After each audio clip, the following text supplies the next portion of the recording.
Sino nga sabi sa may gusto mo na maghari dito sa Tondo? Minsan sa isang lugar sa Maynila, maraming nangyayari. Ngunit takot ang dilang, sabihin ang lahat, anay mo'y kagat-kagat, kakaitago din mo, pwedeng bigilin ang alamat na umusbong na marami ang ulubog at halos di iba ang laya sa pagkakulong. Sa kamay ng kikilan, umaabusong kikilan, lahat ng pumalag, walang tanong ay kikilan nyo. Buhay, buhay, buhay nagpapatunay na kahit hindi makulay, kailangan magbigay pugay. Sino ang lamang, mga bito kang halang, at kung wala kang alam, ay yumuko ka na lang, hanggang sa may nagpasya na sumasalab sa agos. Masakin ng mga kadena na siyang gumagapos sa kwento na mas astig pa sa parang tahi na lonta. Sabay-sabay na tinawitin ang tari na toda.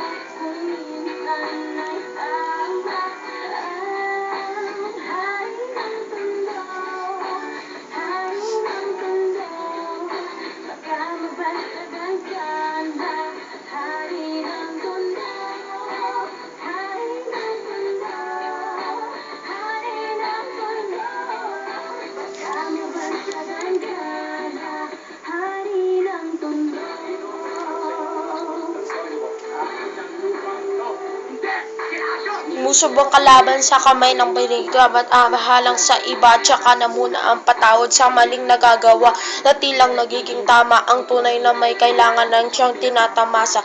Lahat sila'y takot ang motisyano sa langit. Barit sa amin naksasangsang hanggang sina ang garap. Di mo matanggap na para bang si manang-anang sa kabila ng lahat. Isang nagbulaklak siyang nalagay sa kanya sa tatinuan at hindi ipagpapalit sa kahit na sino man. Ngunit dumating ang araw na gusto niya ng talikuran. Uli na ang lahat at sa kamay ng kaibigan ipinasok ang nagtumulo ang tulo sa lonta. Yun ang alam niyo ng kwento ni Asong Salonga.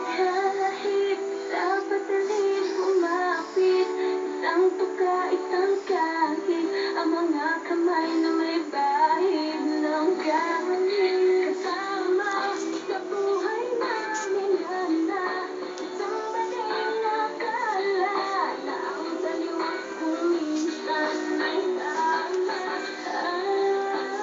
Peace always, bros. Bye.